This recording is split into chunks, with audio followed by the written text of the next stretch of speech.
Mop-up operations have begun and damage is being assessed in the Nelson Mandela Bay Metro after floods devastated the area. The Markman industrial area has been identified as the most impacted economically by the floods because of its poor state of infrastructure. Several businesses in the area had employees were unable to get to work as the taxi industry could not transport workers due to flooded roads. SABC News reporter Kim Daniels is at the Nelson Mandela Bay Business Chamber to look at the impact of the floods on the economy. Seems like the worst is over in the Nelson Mandela Bay Metro. This after devastating floods hit most parts of this municipality. We saw major damages in areas like Kariga, in Mission Vale, most of our low-lying areas, and also to our infrastructure, to our factories. Businesses were devastatedly hit yesterday as these excessive rains hit down. A lot of employees couldn't get to work. A lot of people couldn't even access the roads due to these heavy rains. We also got reports earlier today from Kariga also. Some areas are still without water, some areas are still without electricity. Some cars are being turned away from petrol stations because they cannot service the cars or the people. Some ATMs are also off. So as you can see, the worst is over. The sun seems to be coming out now, but now the mop-up operations start.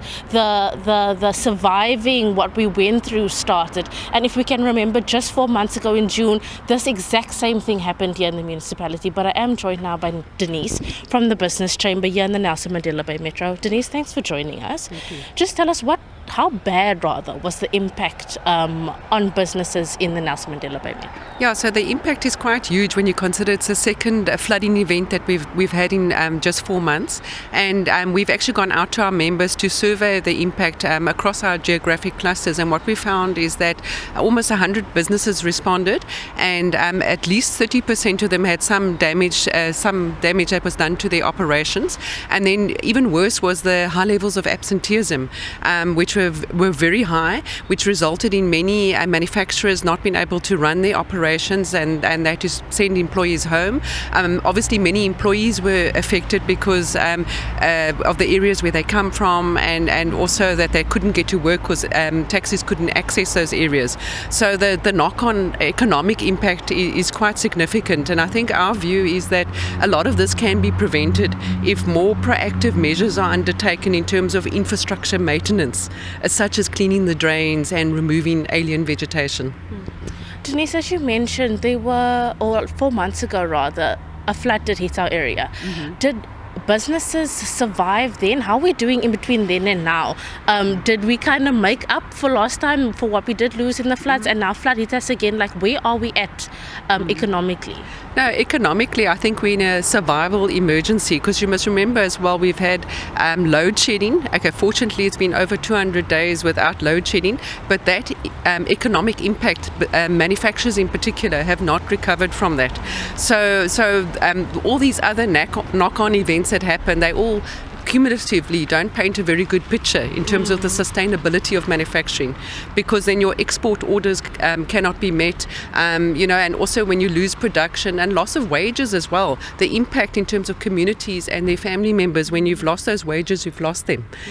So from our perspective, we need to be much more proactive about preventing what we can, rather than being in reactive mode all the time. And that's where we really need to get to as a metro. We're very reliant on manufacturing. It's the anchor to our economy, and that is why, as a business chamber, we've been very proactive about driving to resurge the Bay. And one of the new initiatives that we're looking to embark upon is to establish a risk management desk, where we want to actually look at proactive measures that can be implemented, such as fire hydrants. Are they functional? Besides the flooding preventative measures, we must also be looking at fires and other potential outside factors that can affect the infrastructure and continuity of business. And obviously these are all long-term plans or things that we're looking at to avoid situations like this. But obviously the flood is over now, or we're hoping it's over. What are some of the short-term things that can businesses come to the business chamber for help? Municipalities, I know most of them have insurance, but for those who don't.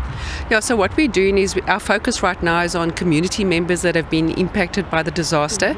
We're working with Gift to the Givers. In fact, our offices are the base for collections. We're busy actively encouraging our members as well to support these relief measures.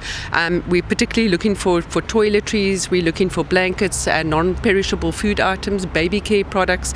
All of that is vital to address the existing needs right now. And then in the more medium term, we really want to engage around the proactive measures and working with the city, for example, around drain cleaning. We think that is absolutely vital that becomes a routine activity.